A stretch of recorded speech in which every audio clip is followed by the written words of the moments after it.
E aí estamos, né? 26 de dezembro de 2025. Pois é. Piscou, o Natal já foi, a gente mal começou a pensar em guardar as coisas e já dá pra sentir o cheiro de ano novo. Daqui a pouco já estão montando bloco de carnaval. Exato. A sensação é que alguém apertou o botão de acelerar e, sei lá, esqueceu de avisar a gente. Totalmente. E essa é a grande questão, né? Essa impressão de que o tempo tá escorrendo pelas mãos, que os dias têm menos horas. Todo mundo sente isso. Mas será que é só uma percepção, fruto da nossa vida maluca, ou tem algo mais real acontecendo por trás? Uma boa pergunta. Para mergulhar nesse assunto, a gente tem em mãos um material bem provocador. É um artigo do Leonardo Boff, publicado lá no ICL Notícias, que encara essa pergunta de frente. Um artigo bem interessante. A nossa missão aqui é tentar entender se essa sensação coletiva é só coisa da nossa cabeça ou se tem algum fundamento, digamos. Planetário. E é um mergulho que leva a gente para águas bem inesperadas. A gente vai sair da percepção subjetiva e chegar num fenômeno físico do planeta, a tal da ressonância Schumann. Ok, então vamos começar a desembrulhar isso. O artigo já abre o jogo dizendo que a ciência não tem uma opinião única sobre o tema. Pelo contrário. Existe uma divisão clara que o autor chama de uma briga entre o velho e o novo paradigma. O que seriam esses lados? Basicamente, são duas formas de enxergar o mundo. O velho paradigma, segundo a análise do Boff, é o da ciência mais tradicional, mais mecanicista. Certo. É o grupo dos físicos e climatologistas que olham para essa sensação e dizem: olha, isso é psicológico, não tem base na física. O dia continua tendo 24 horas. A gente mede o tempo e ele é constante. A crítica que o texto faz a essa visão é que ela enxerga o universo em caixinhas separadas. Como assim? A física é uma coisa, a biologia é outra, a consciência humana é uma terceira. Para eles, não tem uma conexão direta entre, por exemplo, o campo eletromagnético da Terra e o nosso estado de espírito. Entendi. E o novo paradigma? Já um novo paradigma holístico parte do princípio oposto, de que tudo está interligado. Ah, tá. Pesquisadores dessa linha, como os que o artigo cita do HeartMath Institute, defendem que não somos seres isolados vivendo sobre o planeta, mas sim partes de um sistema vivo. Que a gente é afetado por tudo. E por aí, ressonância Schumann, mas sempre pareceu algo meio esotérico. O que a ciência de verdade diz sobre o que é isso? Deixando o esoterismo de lado, o fenômeno em si é bem concreto. Ele foi descoberto lá nos anos 50 por um físico alemão, Walwi Schumann. Ok. Ele provou matematicamente que existe um campo eletromagnético que pulsa constantemente no espaço entre a superfície da Terra e a ionosfera, aquela camada da atmosfera a uns 100 km de altitude. Uma espécie de sanduíche eletromagnético? Uma ótima analogia. Imagine que a superfície da Terra e a ionosfera formam as paredes de uma caixa invisível. Dentro dessa caixa, os raios geram ondas que ficam ressoando. E essas ondas têm uma frequência? Tinham uma frequência base que, por milênios, foi extremamente estável. 7,83 pulsações por segundo. 7,83 Hz. Pense nisso como o ritmo base da Terra, a batida do coração do planeta. Ok, 7,83 Hz é a frequência do planeta. Um dado interessante de física, mas o que isso tem a ver com a gente? Com a nossa sensação do tempo? É aí que o artigo dá um salto que parece ficção científica. Ele afirma que essa não é só a frequência da Terra. Não? É a nossa também. A frequência base de funcionamento do cérebro humano e de todos os mamíferos opera em total sintonia com esses mesmos 7,83 Hz. Peraí. Você tá dizendo que a gente vem de fábrica sintonizado na mesma estação de rádio do planeta? A analogia é ótima. É exatamente isso. E tem um exemplo muito prático que o artigo lembra, envolvendo os primeiros astronautas. Ah, é? Nas primeiras missões espaciais, quando eles ficavam dias fora desse campo eletromagnético, eles voltavam mal, com náuseas, desorientação, um mal-estar profundo. Eles estavam fora da sintonia da Terra. Exatamente.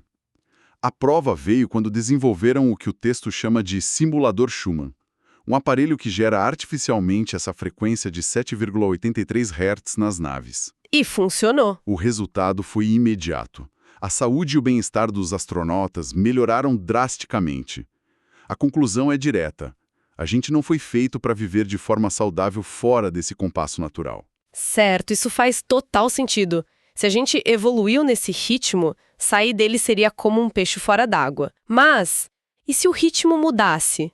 E se a própria Terra acelerasse a batida? Exatamente essa reviravolta que o artigo propõe. Ah, É o ponto central. O texto afirma que essa estabilidade de 7,83 Hz acabou. A partir dos anos 80, e de forma muito mais intensa desde os anos 90, essa frequência começou a subir. subir quanto? Foi para 9 Hz, 11 Hz, 13 Hz, com picos registrados ainda maiores. Usando a metáfora do autor, o coração da Terra disparou. E essa aceleração do planeta seria a causa da nossa percepção de aceleração do tempo? Essa é a tese. O que é fascinante é a conexão que se propõe. Embora o relógio na parede continue marcando 24 horas, a nossa percepção interna, que estaria sincronizada com esse pulso agora mais rápido... Registra tudo diferente? Exatamente. O artigo chega a quantificar, dizendo que a nossa sensação é de que o dia tem, na verdade, apenas 16 horas. Espera um pouco, 16 horas? Isso é uma afirmação bem forte. Isso não é só uma metáfora. É apresentado como uma consequência direta. Se o nosso relógio interno está atrelado a uma frequência que aumentou, a percepção da duração de um dia diminuiria na mesma proporção. Nossa! Não é que o dia encolheu, mas a nossa régua interna para medi-lo, fim. Por isso a sensação de que falta tempo para tudo. É um sentimento muito familiar. Totalmente. Mas se essa mudança mexe com algo tão fundamental, o que mais ela estaria afetando? Se o coração da Terra está acelerado, isso não deveria causar uma espécie de arritmia no sistema todo? Sim, e o quadro que o artigo pinta vai muito além da nossa agenda lotada. Ele associa essa aceleração a uma série de desequilíbrios graves que a gente está vendo. Ah, é? Ele sugere que não são coincidências isoladas, mas sintomas da mesma febre planetária. E que desequilíbrios seriam esses? São duas grandes áreas. A primeira, mais óbvia, é a dos desequilíbrios ecológicos. O texto liga isso direto ao aquecimento global. Certo. Menciona que já passamos de 1,7 graus de aquecimento, uma meta que os cientistas esperavam atingir só em 2030. Já ultrapassamos. Já. E cita os eventos climáticos extremos que viraram rotina. Enchentes, secas históricas, aumento da atividade de vulcões. É como se a natureza estivesse em convulsão. E a segunda área? É o desequilíbrio social. O autor traça um paralelo entre esse ritmo frenético do planeta e o aumento das tensões, dos conflitos, das polarizações extremas no mundo. Faz sentido. E mais, ele sugere uma ligação com o aumento de comportamentos que ele chama de desviantes. Síndromes de pânico, ansiedade generalizada, depressão. Um planeta em desequilíbrio gera uma humanidade em desequilíbrio. Exatamente. É nesse ponto que a discussão fica ainda maior. E o autor traz a ideia de Gaia, né? Isso. Ele descreve a Terra não como uma rocha com vida em cima, mas como um superorganismo vivo, um sistema inteligente que articula tudo. Exato. E a implicação principal dessa visão, segundo o texto, é bem alarmante. Gaia, a Terra, está perdendo a sua capacidade de se autorregular. O estresse no sistema é tão grande que o organismo não está mais dando conta de se curar sozinho. Então a Terra não dá mais conta. A responsabilidade caiu no nosso colo. Precisamente. O que nos dá uma responsabilidade ética gigantesca. O artigo até busca uma raiz para isso lá no livro do Gênesis, que diz que o ser humano foi posto no jardim para guardá-lo e cultivá-lo. Não para dominar e destruir. Exato. A mensagem é que a crise do planeta é a nossa crise, e a tarefa de cuidar da casa comum é nossa. E a solução que o texto aponta não é simples. Não é só criar uma tecnologia nova. Ele fala em uma mudança de rumo civilizatório. Mudar tudo. Como a gente produz, como consome, como se relaciona com a natureza. A alternativa, nas palavras do autor, é arriscar ter o mesmo destino dos dinossauros. Uma ideia assustadora. E que pode deixar a gente se sentindo pequeno, impotente. Com certeza. Afinal, se o desafio é uma mudança civilizatória, se o pulso do planeta está acelerado, o que eu, no meu dia a dia, posso fazer? Onde isso tudo aterrissa na prática? E aí que o artigo oferece uma conclusão surpreendente. Ele diz que a solução começa de dentro para fora, em cada um de nós. Como assim? A proposta é que, para ajudar a curar a febre do planeta, a gente precisa primeiro baixar a nossa própria febre interna. Agindo com mais calma. É uma parte. Ele sugere 2 atitudes principais. A primeira é essa: agir sem estresse, com mais serenidade. No mundo que empurra para a aceleração, a resposta seria buscar um ritmo interno mais calmo. E a segunda? É agir com mais amor. E aqui, o texto define amor não como um sentimento romântico, mas como uma energia cósmica e essencialmente harmonizadora. É uma ideia muito atraente, mas, sendo um pouco cética, como uma atitude pessoal de serenidade poderia influenciar um campo eletromagnético global? O artigo oferece alguma ponte que conecte as duas coisas? Essa é a pergunta-chave. E a conexão proposta é fascinante. A ideia não é que uma pessoa meditando sozinha vai frear a ressonância Schumann. Certo. A ideia é de sintonia. Se o planeta está vibrando numa frequência acelerada, caótica, a maioria de nós é arrastada junto. Ficamos estressados, ansiosos. Entendi.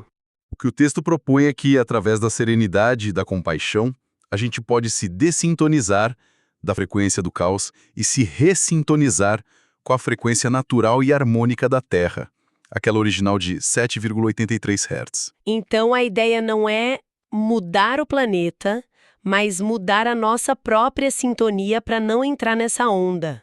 Exatamente. É como estar numa sala onde uma música alta e estridente começou a tocar. Você não desliga a música, mas pode pôr um fone com uma melodia calma. Você cria um oásis de equilíbrio para si mesma. Isso. E o artigo defende que pessoas que conseguem fazer essa sintonia interna se tornam naturalmente mais cordiais, cuidadosas, compassivas. Elas criam ao redor delas um campo de coerência, que aí sim pode influenciar os outros e o ambiente. É um efeito cascata que começa no indivíduo. Uma perspectiva poderosa. Sem dúvida. Deixa de ser uma luta contra um problema externo e passa a ser a busca por uma harmonia interna. O artigo termina com uma imagem que resume tudo isso de forma muito poética. Precisamos respirar juntos com a Terra. Perfeito. Não é lutar contra a Terra febril, mas respirar com a Terra em seu ritmo fundamental. Então, fazendo um balanço, a gente partiu de uma sensação que todo mundo tem, a de que o tempo está voando, e chegou numa teoria que conecta isso a algo gigantesco, a aceleração do batimento cardíaco do nosso planeta. E a grande mensagem que fica é que talvez a solução para os desequilíbrios que vemos lá fora comece com uma busca muito íntima e pessoal por equilíbrio aqui dentro. Faz todo sentido. Realinhar a gente mesmo com os ritmos da natureza não seria só uma questão de bem-estar, mas talvez o ato mais concreto que podemos ter pelo planeta. O artigo termina dizendo que, ao respirar com a Terra, podemos conspirar com ela pela paz. E isso deixa uma provocação no ar. Uma boa provocação. O que significaria, na prática do dia a dia, para cada um de nós, conspirar com o planeta? Como seria essa conspiração na nossa rotina? É só meditar e reciclar? Ou é uma mudança mais profunda na forma como a gente vive cada hora desses dias que parecem cada vez mais curtos? Fica a reflexão.